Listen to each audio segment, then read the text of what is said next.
Hola, en este video vamos a estudiar límites con dos variables, ¿sí? Y algunas estrategias para resolverlos. Arranquemos con una propiedad del límite.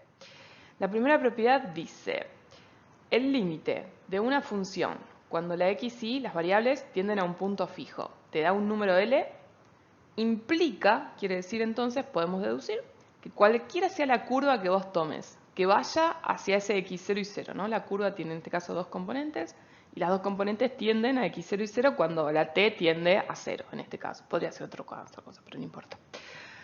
Entonces, si pasa eso, la curva tiende al punto, la imagen de la curva, f de la curva, tiene que ser un número L, este que está acá, el mismo. Entonces, bueno, veamos un poco esta idea. Yo tengo un punto y tengo una curva, ¿no? X y t que viene acercándose al punto. ¿Qué pasa con la imagen de la curva? Bueno, tiende al número L. ¿Sí? Eso es lo que tiene que pasar. Bueno, esta idea es fuerte, pero más fuerte es lo que sería el contrarrecíproco. Esto dice, si existe el límite, cualquier curva va a tender a L. ¿Qué sería el contrarrecíproco?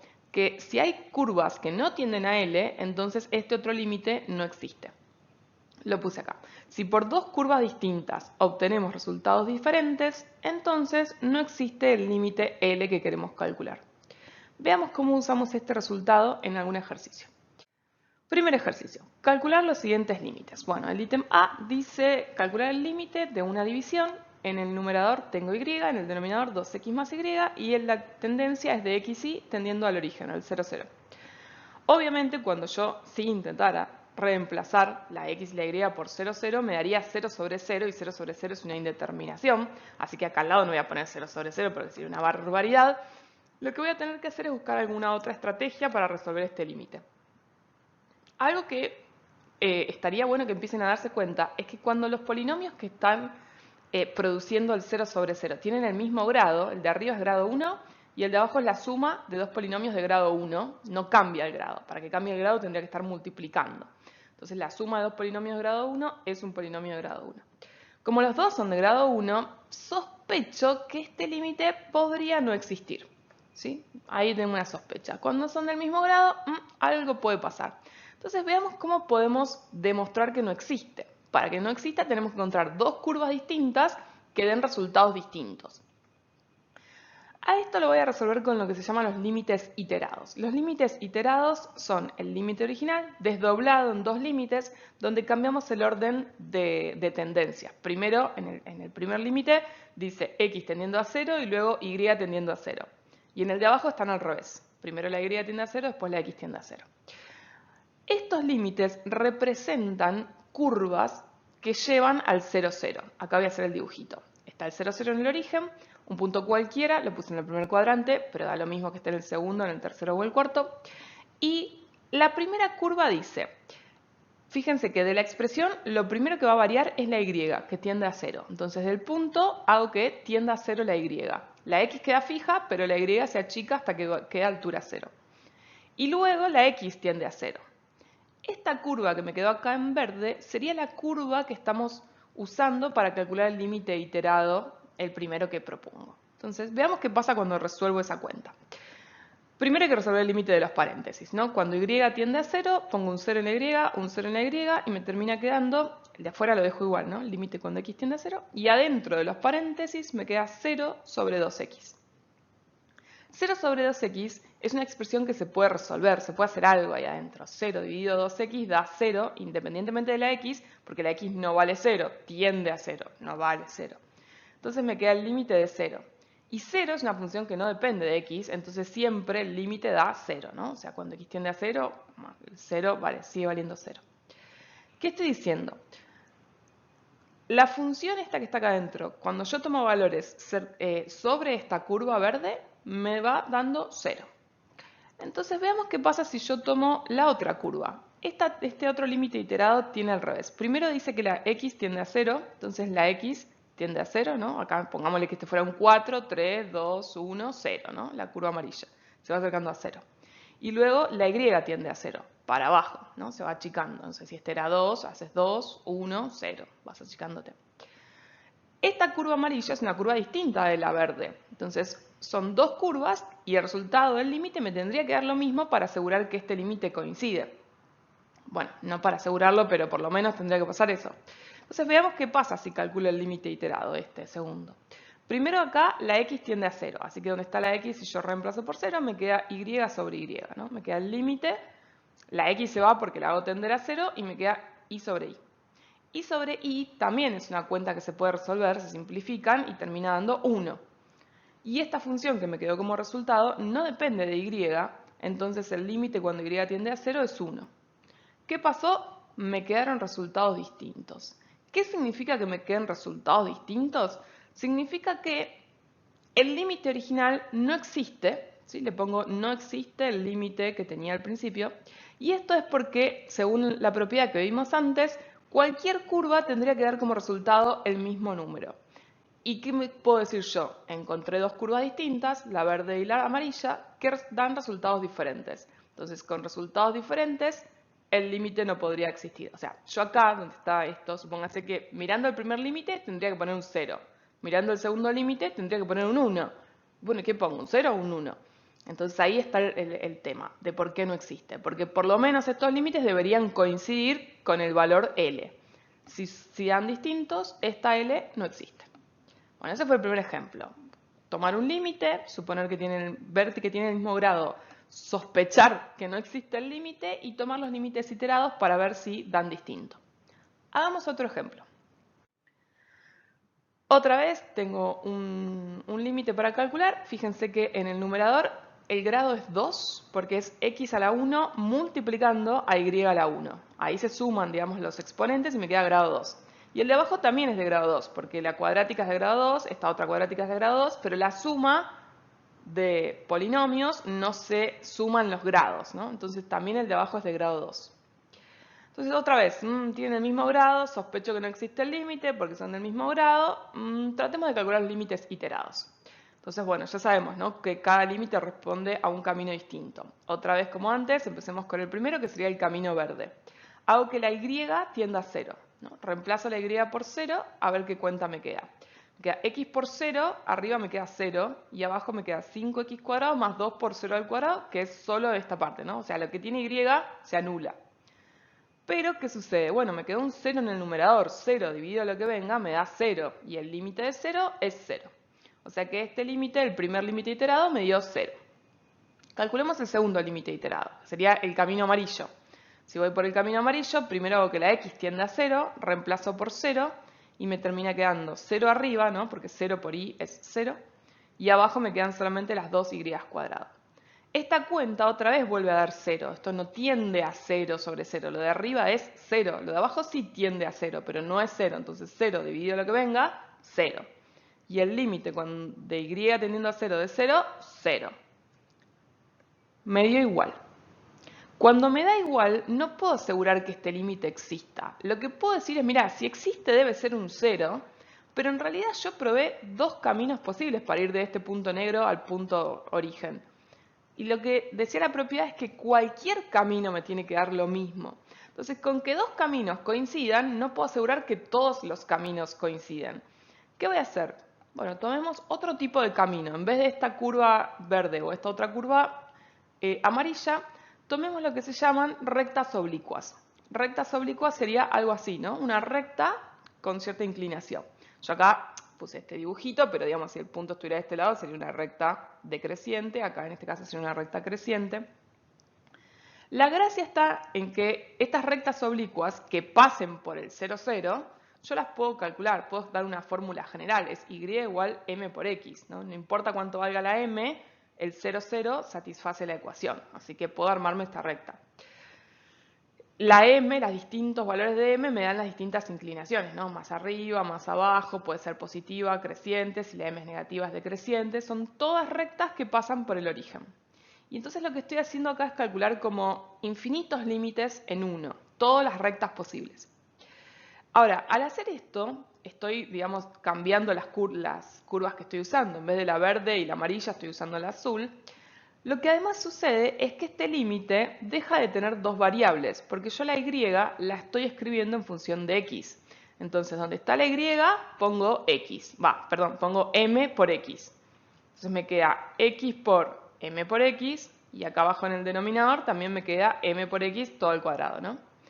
Y ya no pongo el límite cuando x tiende a 0, porque acá, en esta expresión, no hay y, me quedó solo la x.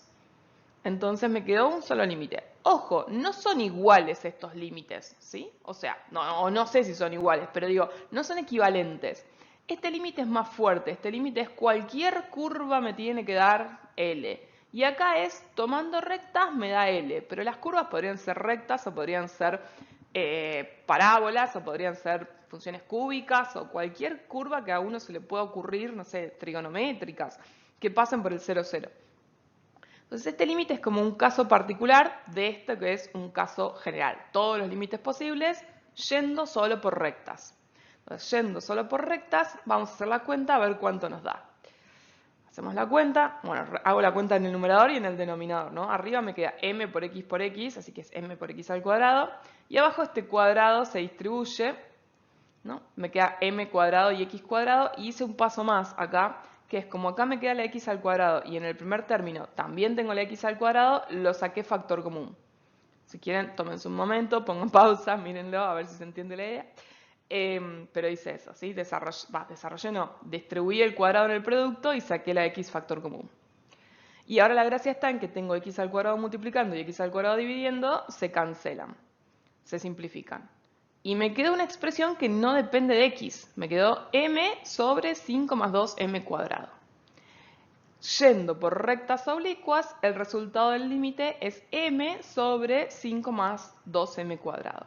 Y entonces el tema es, ¿me dio lo mismo que los anteriores? Depende de la m. Si la m valiera 0, sí. Pero si la m vale cualquier otra cosa, no me da lo mismo que los anteriores. Aún más, si yo no hubiera hecho los anteriores y tomaba dos valores distintos de m, dos rectas oblicuas distintas, los resultados podrían ser distintos. Entonces eso hace que este límite no me dé una constante, me dé algo variable que depende de la m. Entonces mi conclusión es, como el resultado depende de m, puedo decir que el límite que tenía acá arriba no existe, ¿sí? Porque para cada recta me da un resultado diferente. ¿Qué tendría que suceder para que exista el límite? Cualquier recta tendría que dar lo mismo, ¿no? Una expresión que no dependa de m, como 7 o 35 o 0 o lo que fuera. Pero me tendría que dar siempre lo mismo. Inclusive me tendría que dar lo mismo que los anteriores, que los iterados. Bueno, entonces lo que estamos diciendo con este ejemplo es que cuando uno tiene un límite, prueba los iterados, si te dan lo mismo, no te sirve de nada haber hecho esa cuenta porque no podés asegurar que exista el límite y tenés que probar otros caminos. Entonces, bueno, en este caso probé rectas y resulta que yendo por rectas encontré resultados diferentes y por lo tanto no existe el límite que queríamos calcular.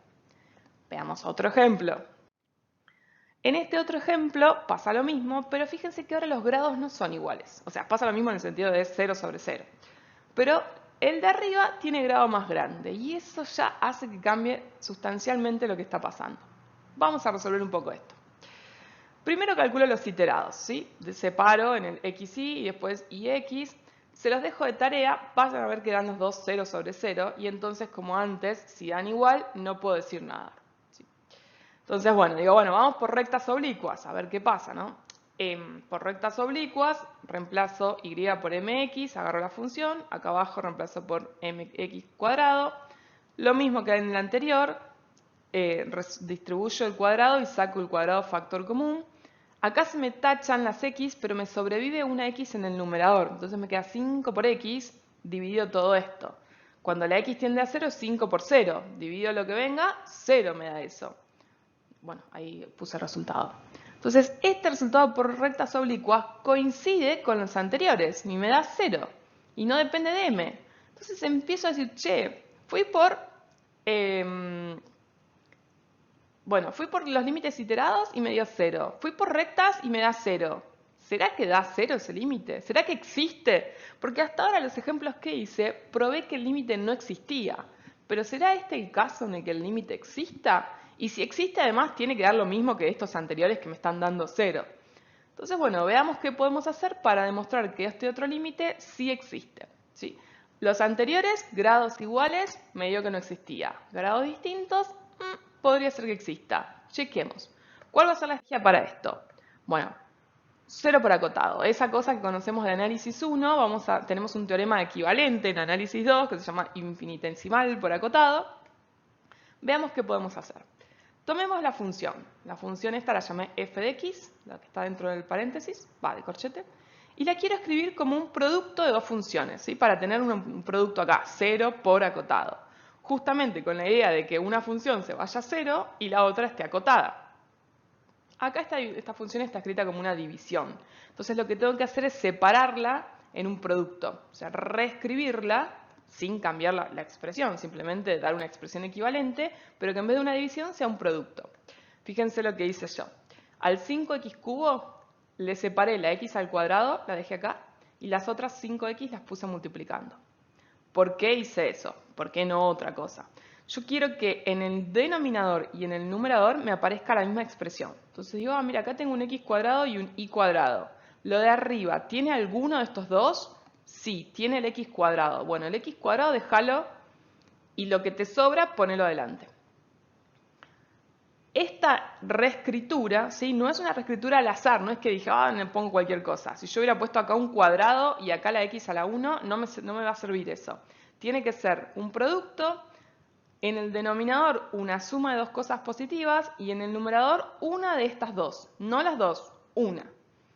Y todo lo demás, afuera. Si vos podés hacer esa reescritura, te va a servir la estrategia del 0 por acotado. Si no, bueno, no te va a servir la estrategia del 0 por acotado. Quizás antes tengas que hacer alguna otra cuenta, algún otro manejo algebraico que después, más adelante, te lleve a usar 0 por acotado. Entonces digo, bueno, a ver, tengo este producto. Vamos a tratar de resolver esto entonces. Voy a llamar G a la que tiene acá 5x, la que está delante, y H a la segunda que tenemos acá. Y la estrategia del 0 por acotado es que ver que el límite de esta G es 0, la que se tendería a 0, y ver que la segunda función está acotada en un entorno, el asterisco quiere decir reducido, del 0, 0. Eso significa para cualquier punto cercano al 0, 0 sin el 0, 0. Porque en el 0, 0 no puedo reemplazar, no me queda literalmente 0 sobre 0 y esa cuenta no se puede resolver. Pero cerquita del 0, 0 sí voy a poder hacer la cuenta. En cualquier otro punto de un entorno del 0, 0, reducido el entorno. Reducido quiere decir sacarle el centro, ¿sí? Sacarle el 0, 0. Bueno, esto es una pavada, el primero es una pavada. Ver que el límite de esta función es 0, fíjense que simplemente reemplazo la g por 5x y cuando la xy tiende a 0 me queda 5 por 0, 0, ¿no? O sea, no hay y en este caso inclusive, así que me quedo bastante tranqui. Bueno, ese es el caso. Demostré lo que quería, que el límite de la función g es 0. Ahora veamos que esta otra es acotada. Esto es un poquitito más complicado. El truco siempre es el mismo. Yo les muestro un caso, ustedes después lo pueden reproducir en todos los demás. El truco es construir la función h. Entonces, lo primero que voy a decir es que 0 es menor o igual que el numerador. Eso es cierto porque la x está al cuadrado. Entonces, cualquier número al cuadrado me va a dar positivo o 0.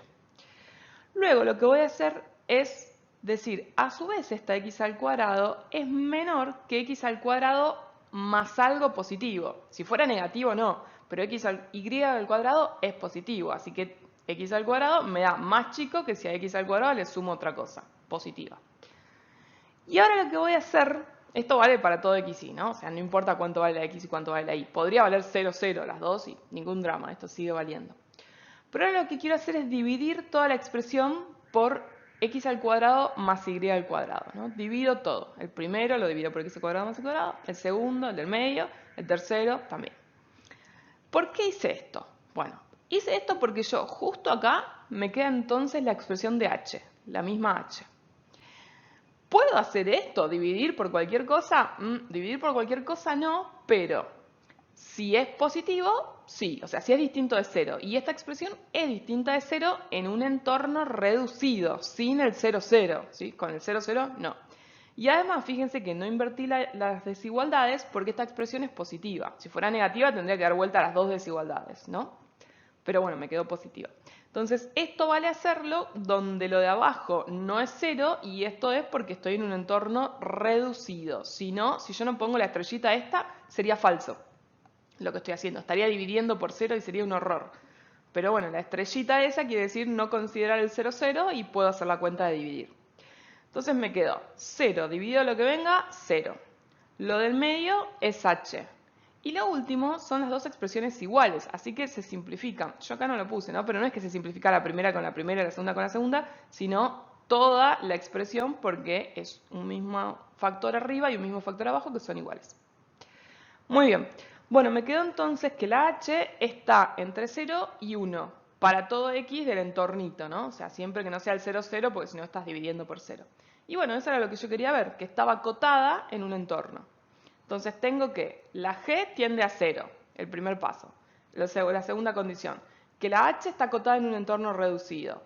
Bueno, ¿qué dice el teorema del infinitesimal por el acotado? Dice, por lo tanto, por teorema infinitesimal por acotado, el límite del producto de estas dos funciones, de estas dos, te va a dar 0. ¿Sí? O sea, la primera función se va a 0 y la segunda es chiquita, está entre 0 y 1. Entonces 0 por algo chiquito te va a dar 0. Eso es lo que está pasando.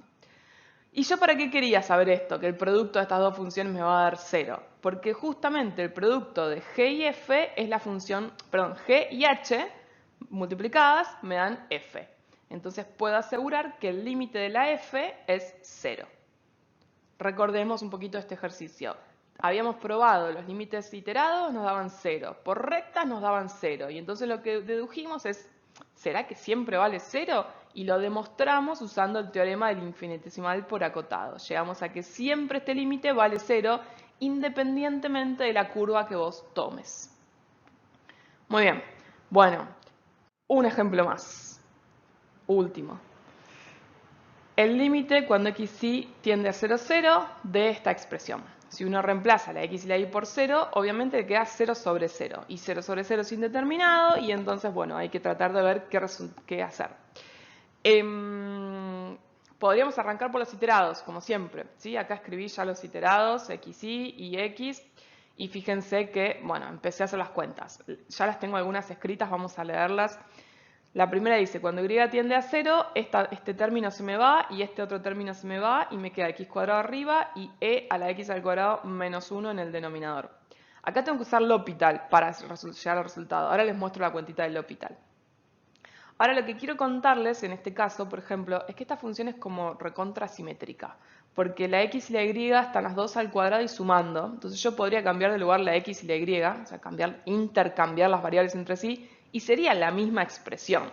Eso hace que si yo calculo el otro límite iterado, también me vaya a dar exactamente lo mismo.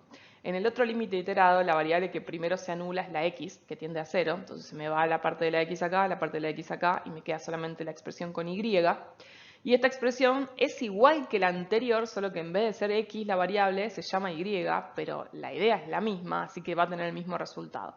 ¿Por qué da 1? Bueno, vamos a la cuentita acá al costadito en un cálculo auxiliar usando L'Hopital. No lo puse para no poner 40 cosas acá, entonces lo hice solo en un calculito auxiliar. Esto en principio es 0 sobre 0, ¿no? Porque me queda 0 arriba y e a la 0, que es 0, menos 1, 0. E a la 0 es 1, digo, menos 1, 0. Bien. Usamos la regla del L'Hopital. La regla del L'Hopital se puede usar cuando uno está en un límite de una variable, que es nuestro caso, ¿no? Al principio acá yo no puedo usar L'Hopital, porque tengo dos variables, así que ni siquiera todavía sabemos bien cómo se derivan en dos variables. Bueno, en una variable aplico L'Hopital, ningún problema. L'Hopital dice la derivada de arriba y la derivada de abajo. El de abajo es una exponencial, así que la derivada queda igual, multiplicado por la derivada del exponente de la exponencial, ¿no? De la x al cuadrado, esta que estoy redondeando acá, la chiquitita que está en el exponente. Y bueno, la derivada de eso es 2x. Se simplifican, el 2x que multiplica con el que divide, y entonces me queda 1 sobre e a la x al cuadrado. Cuando la x tiende a 0 me queda 1 sobre 1, y eso da 1. Por eso estos dos límites dan 1, ¿no? O sea, son iguales, pero en vez de uno es con x y el otro es con y, pero bueno, habría que hacer exactamente lo mismo, no hace falta, uno dice el mismo límite con otro nombre, simplemente la variable. Bueno, entonces, ¿qué tenemos hasta el momento? Calculamos los límites iterados para esta función y nos dio 1. Habría que ver qué pasa con las rectas, pero bueno, nada, ya me la voy a complicar demasiado, entonces voy a empezar a sospechar que capaz que este límite existe y da 1, para lo cual lo que vamos a hacer es un cambio de variables. ¿Qué quiere decir un cambio de variables? Vamos a reescribir los puntos del plano, en vez de llamarlos x, y, le vamos a a dar un cambio que implique pensarlos de otra forma. Este es el cambio de variables que se llama polares, donde uno cualquier punto del plano x, y lo puede reconstruir como r por coseno y r por seno de tita, ¿no? Una segunda variable. Estas son dos variables, x, y su reescritura en el cambio de variables también tiene dos variables, la r y la tita, ¿no? La r es la distancia al cero de cada punto y tita es el ángulo que forma con el semieje positivo de las x. Este cambio de variables, fíjense lo que pasa.